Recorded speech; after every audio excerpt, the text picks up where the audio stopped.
Okay, let's do that again. You're here from Miami-Dade Police. Can you repeat that for me? Miami-Dade Police Department Threat Management Section. Okay, and you can. The reason we're here because we want to just talk to you and see if we can help you with anything. Do you need services? You want help? What is it that you want Miami-Dade Police Department to offer you? Oh no, I appreciate that. Now, can you say it the way you said it the first time, though? How did I say the first time? The first time when you said you came here because of threatening posts? I didn't say threatening posts. I said alarming posts. Alarming posts. Yes. Alarming Facebook posts. Yes. Can you tell me what those alarming Facebook? That's what I'm here to talk to you about. No, get back. Can you tell me what the alarming Facebook posts are? I'm here to talk to you. You tell me. No, you're the one. I'm here to help you. But you guys are the ones that have come here saying you came because of alarming Facebook posts. So I just like to know what the alarming Facebook posts are. So you know what you posted. You posted absolutely. about the face mask. Right. So we're here to help you. What do you want Miami-Dade Police Department to do to help you? Okay, so are you guys here because of the email I sent recently to Miami-Dade Police concerning the fact that my wife is going to an art show this weekend and I wanted my wife's federal civil rights protected? Was it that? No, I'm not aware of that. Okay, well now I'm confused on which post. So when you say that, what exactly you mean when you say that? Well, this whole thing, I mean, and I know that probably even some of you maybe don't necessarily like the fact that you're having to wear a face mask over your vital airways all day. Some people don't, and some people don't mind, right?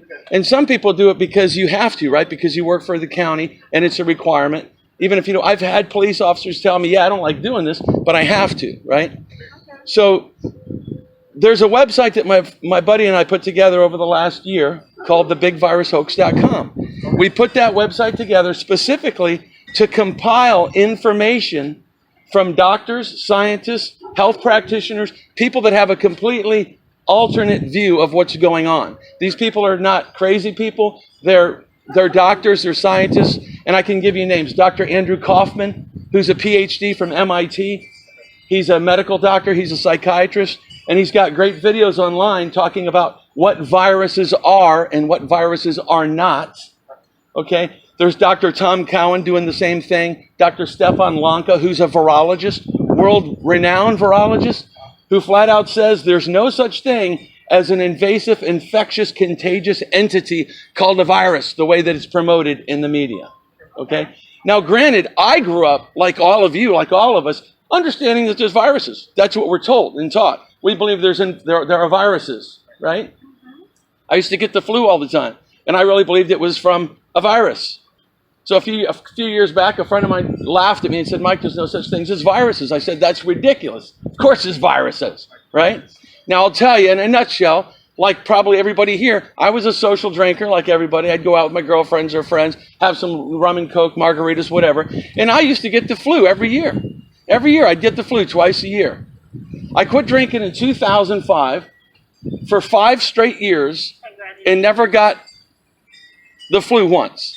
Well, then I started drinking again in 2006 and 2007, and I had the flu 2 years in a row. So I said, what the hell am I doing? And I quit drinking. I haven't drank anything, alcohol, anything at all, alcohol in my body since 2007. So that's 14 years, and I haven't had the flu once.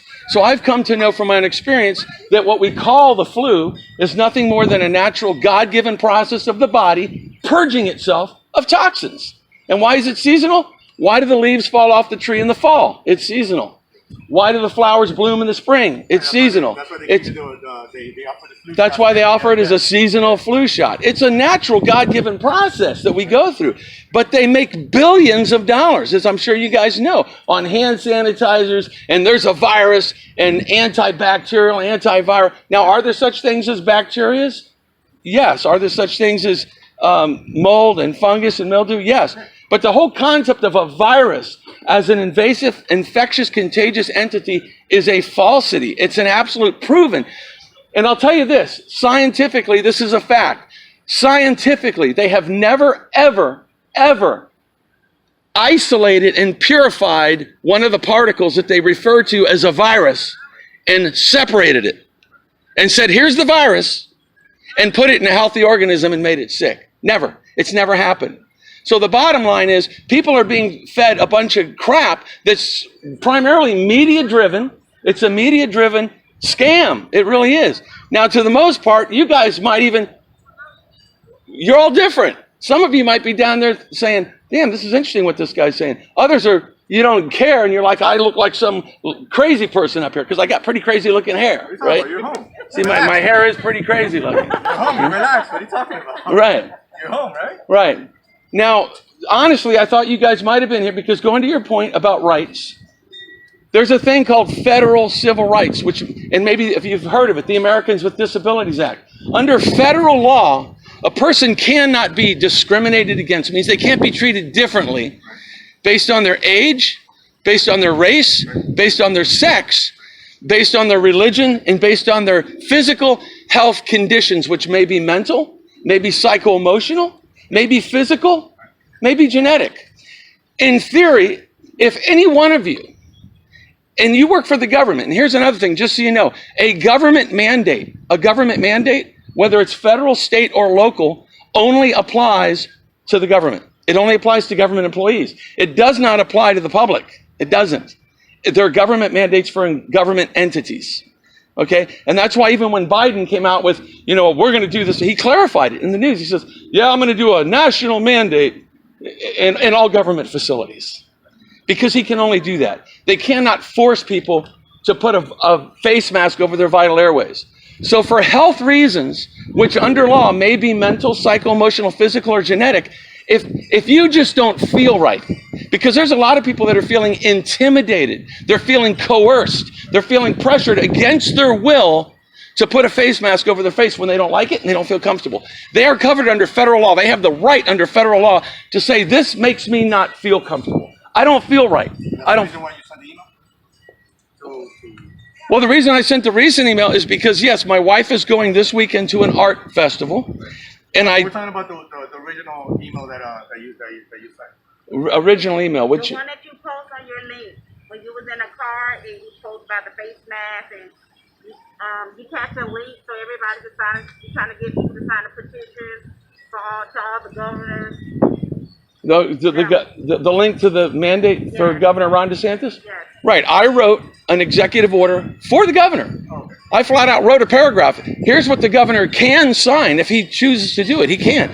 He can sign this and say, hey, all municipalities in the state of Florida, you must uphold people's federal civil rights. Okay? You cannot require or demand. You can suggest it. You can encourage it. You can tell people, please wear a face mask. But you cannot force that upon anybody. You can't do it. Under federal law, you cannot do that. A county ordinance does not override federal civil law, federal civil rights. It can't, right?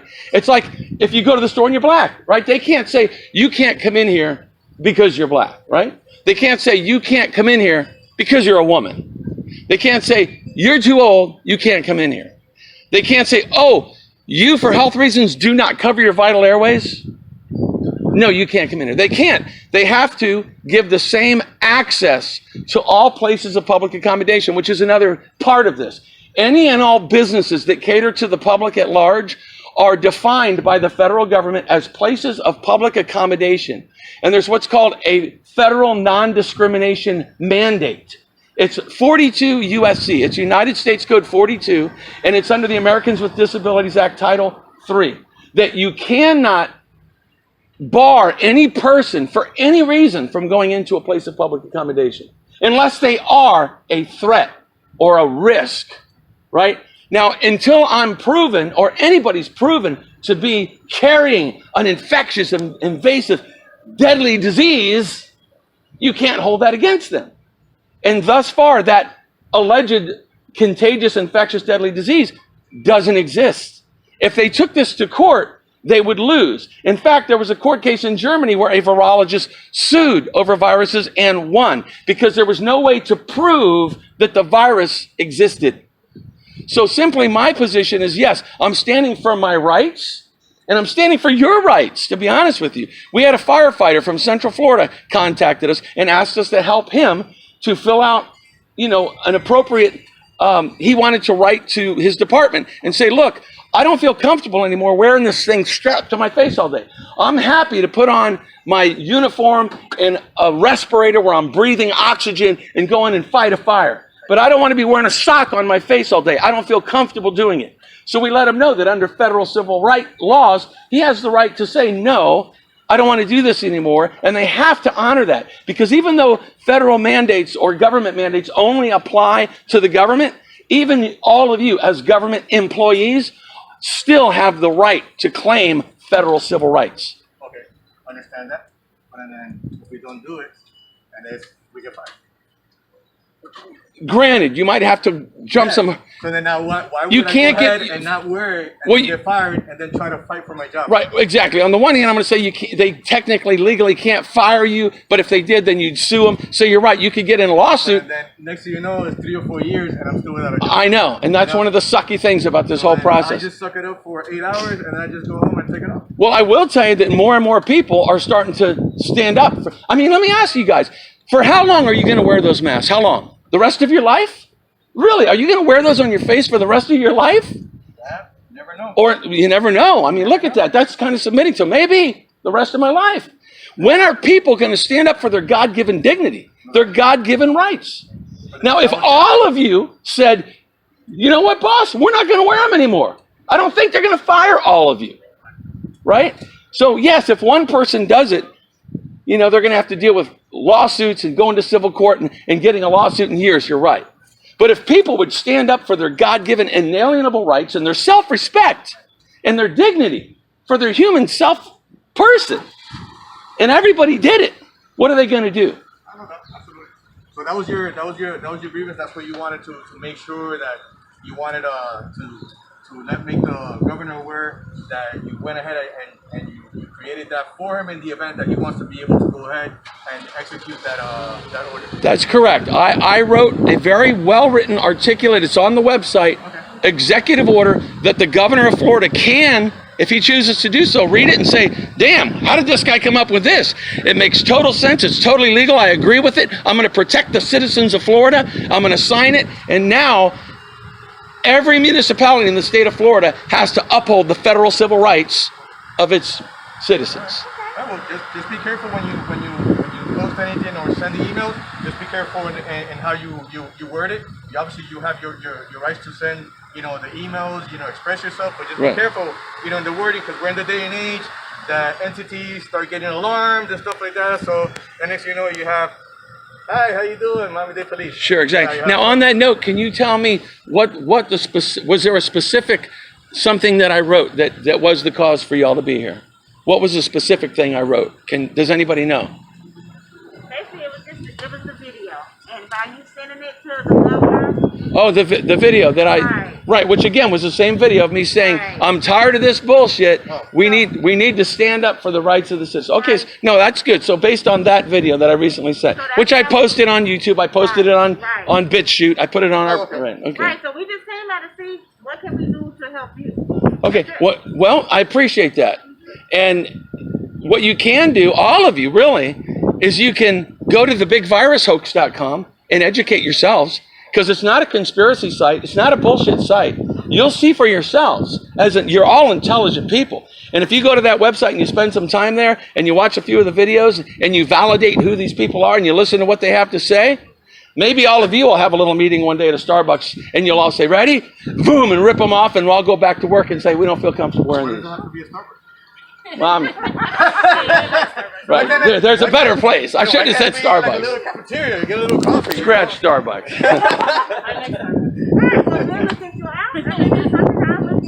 I'm looking to it, and no, but you guys are going to make a great video, right? I mean, no, but seriously, on that note, with everything that's going on, it's true. We're living in a crazy time, and there are crazy people out there. I'm not a crazy person. I'm an intelligent person. I'm standing for my rights. But I understand. I respect you guys, and I appreciate you coming here. But yeah, no worries for me. I'm not a threat to anybody or myself. And I'm certainly trying to encourage the governor to make a stand on behalf of the people of Florida and their federal civil rights, particularly in places of public accommodation. And places of public accommodation have been defined by the federal government. So, for instance, when my wife goes to the art show this weekend, that is a building that's housing multiple people for a public show. It's defined. I mean, I've got the laws in my house. I won't bother, but I could go in and get them. They're on our website too. You can print them out. But under federal civil rights, that would have been great if that was Miami-Dade Police, guys. Why didn't you at least get a? You guys should have at least got a chopper to come out. Would have made it more interesting. No, but yeah. So yeah, I'm not a threat to anybody ever, and I'm not a threat to myself. And I salute you guys, all of you. I appreciate your service. Ever with any mental health disorder, by any chance? Have you seen a psychiatrist? You know, I'm not in a position where I need to. You know, if I were to get, you know, completely open and honest, I think all of us, you know, not everybody, because some people have very healthy upbringings and very squared away.